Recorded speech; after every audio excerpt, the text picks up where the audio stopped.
Assalamualaikum warahmatullahi wabarakatuh. Halo lovers, perkenalkan saya Desmar Sala MPD. Hari ini saya akan menyampaikan materi tentang mengenal kurikulum merdeka di SMK Perbankan Palembang. Nah, tidak dapat dipungkiri bahwa Indonesia telah mengalami krisis pembelajaran dalam waktu yang cukup lama. Hasil studi dan juga hasil ujian PISA telah menunjukkan bahwa banyak anak Indonesia yang tidak mampu memahami bacaan sederhana atau menerapkan konsep matematika dasar. Terdapat kesenjangan pendidikan yang mencolok antara wilayah dan kelompok sosial di Indonesia. Dan hal ini diperparah dengan adanya pandemi COVID-19 yang melanda Indonesia lebih kurang 3 tahun belakangan ini. Nah, untuk memulihkan keadaan ini, diperlukan perubahan yang sistemik. Salah satunya melalui kurikulum Merdeka Belajar. Kemendikbudristek mengembangkan kurikulum merdeka dengan tujuan yaitu memulihkan pembelajaran dari krisis yang sudah lama dialami oleh anak-anak Indonesia. Nah, kemudian di dalam kurikulum Merdeka Belajar terdapat beberapa poin yang harus diterapkan oleh beberapa sekolah. Contohnya di sini adalah SMK Perbankan Alumnika Palembang. Yang pertama yaitu adalah pembelajaran yang terdiferensiasi. Di sini maksudnya adalah setiap anak adalah istimewa dan dibekali dengan kemampuan, minat, bakat yang unik dan luar biasa sejak lahir. Oleh karena itu, kita sebagai pendidik harus memetakan dan menggunakan potensi untuk meningkatkan potensi dan capaian pembelajaran peserta didik. Jadi sebelum kita mengajar, kita harus melakukan yang namanya pemetaan atau asesmen awal. Jadi berbasis asesmen itulah kita bisa memberikan pembelajaran terbaik kepada peserta didik. Contohnya seperti ini, misal ada siswa yang mempunyai gaya belajar visual, auditori maupun kinestetik. Nah, seorang pendidik juga harus memberikan pembelajaran sesuai dengan basis atau potensi dari siswa tersebut. Tujuannya apa? Ini dijadikan sebagai dasar untuk membimbing setiap siswa dalam mencapai kompetensi pembelajaran. Baik, selanjutnya untuk poin yang ketiga yaitu substansi ketercapaian kompetensi peserta didik lebih sederhana, esensial, dan mendalam. Nah, capaian pembelajaran menjadi lebih sederhana, namun mendalam karena hanya berisi materi-materi yang esensial dan fokus terhadap pembentukan profil pembelajar Pancasila dan penumbuhan kompetensi literasi serta numerasi. Jadi di sini sekolah itu membentuk tim yang terdiri dari kepala sekolah, guru, pengawas, komite maupun stakeholder terkait untuk menyusun tujuan pembelajaran secara bersama-sama. Nah, tujuan pembelajaran ini dilakukan secara bersama-sama diharapkan mampu memenuhi aspirasi semua kebutuhan yang tadi ya, bahwa peserta didik itu terdiferensiasi. Jadi kita harus bekerja sama menyusun tujuan pembelajaran untuk kebutuhan siswa tersebut berdasarkan kepentingan dan menyesuaikan kekhasan serta karakter dari setiap satuan pendidikan. Jadi kalau kita SMK Perbankan Alumnika Palembang juga harus menyesuaikan gimana sih kebutuhan di SMK, bagaimana kepentingan dan karakter dari peserta didik yang ada di SMK Perbankan Alumnika Palembang tersebut. Oke, selanjutnya poin ketiga yaitu masa pemenuhan pencapaian pembelajaran lebih fleksibel. Nah, di sini maksudnya adalah pemenuhan capaian pembelajaran itu tidak dibatasi dalam 1 tahun ajaran saja, namun memiliki durasi yang lebih fleksibel yaitu berdasarkan beberapa fase. Jadi di sini pemerintah menetapkan atau membagi fase-fase pembelajaran peserta didik. Yang pertama itu adalah fase A yaitu kelas 1 dan kelas 2 SD. Kemudian fase B kelas 3 dan 4 SD. Fase C kelas 5 dan kelas 6 SD. Kemudian fase D itu adalah kelas 7, 8, 9 SMP. Kemudian fase E itu kelas 10 SMK atau sederajat. Selanjutnya fase F itu kelas 11 dan 12 SMK ataupun sederajat.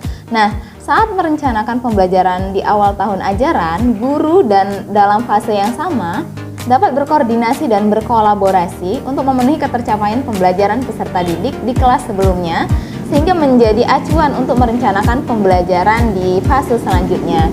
Jadi contohnya seperti ini. Misal nih, ada beberapa guru yang mengajar di fase E, kelas 10 SMK. Jadi mereka berkoordinasi, merencanakan kembali bagaimana sih untuk pembelajaran di fase selanjutnya, seperti itu. Jadi berdasarkan acuan di fase sebelumnya untuk menempuh pembelajaran yang lebih baik di fase selanjutnya. Selanjutnya yang keempat, pembelajaran berbasis proyek. Nah, inilah merupakan ciri khas dari kurikulum Merdeka Belajar ya, harus ada proyek di setiap satuan pendidikan.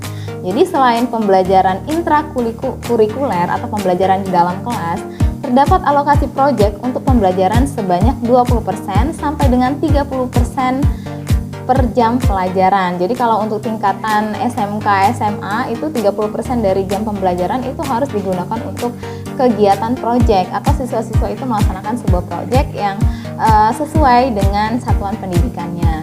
Jadi presentasi proyek tersebut tidak untuk per mata pelajaran, akan tetapi merupakan perpaduan lintas disiplin ilmu.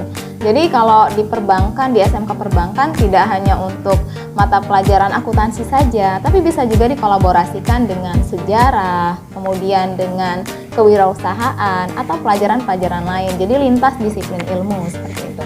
Nah, proyek difokuskan untuk mengangkat isu-isu yang ada di lingkungan sekitar untuk meningkatkan kepekaan peserta didik terhadap lingkungan dan kemampuan berpikir kritis, analitis, dan problem solving. Jadi misalnya ada suatu isu yang sedang menarik di sekolah tersebut ya, itu bisa dijadikan proyek oleh gurunya untuk meningkatkan kemampuan problem solving peserta didiknya. Nah, kalau di SMK Perbankan itu sendiri ada 3 proyek yang sudah dirancang oleh guru-guru yang mengajar di SMK Perbankan. Yang pertama itu adalah proyek Suara Demokrasi. Di sini maksudnya adalah siswa-siswa itu diperkenalkan atau diminta membuat proyek pemilihan umum. Dalam hal ini adalah pemilihan OSIS di SMK Perbankan. Jadi harus ada pengurus OSISnya terlebih dahulu, kemudian setelah terbentuknya kepengurusan OSIS, siswa-siswa tersebut akan dilibatkan dengan beberapa proyek selanjutnya. Kemudian yang kedua adalah proyek Wirausaha Muda. Jadi siswa-siswa akan diminta membuat suatu proyek kewirausahaan, menjual beberapa produk, bisa produk kearifan lokal ataupun produk-produk masa kini modern yang mereka ciptakan sendiri ataupun bisa didistribusi dari agen-agen yang lain. Jadi tujuannya untuk melatih jiwa kewirausahaan siswa. Selanjutnya proyek yang ketiga itu berkaitan dengan budaya kerja ya. Penerapan 5R ini lebih kepada untuk meningkatkan sikap yang ada dalam diri siswa itu. Bagaimana kita menerapkan budaya 5R di lingkungan sekolah dan tujuannya supaya bisa diterapkan di lingkungan kerjanya nanti.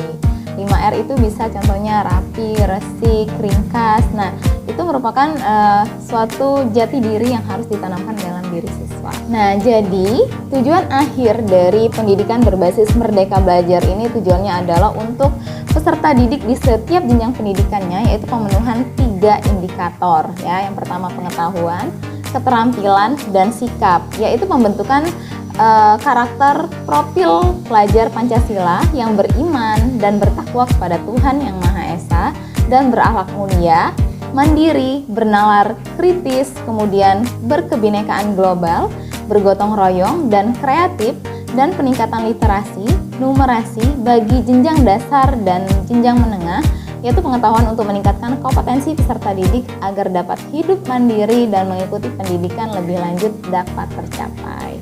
Ya, jadi itu adalah output akhir dari kurikulum Merdeka Belajar, menjadi pelajar yang penuh dengan karakter profil pembelajar Pancasila. Oke, baiklah, cukup ya video dari saya. Semoga bisa bermanfaat untuk rekan-rekan pendidik semua di seluruh Indonesia. Saya akhiri, wassalamualaikum warahmatullahi wabarakatuh.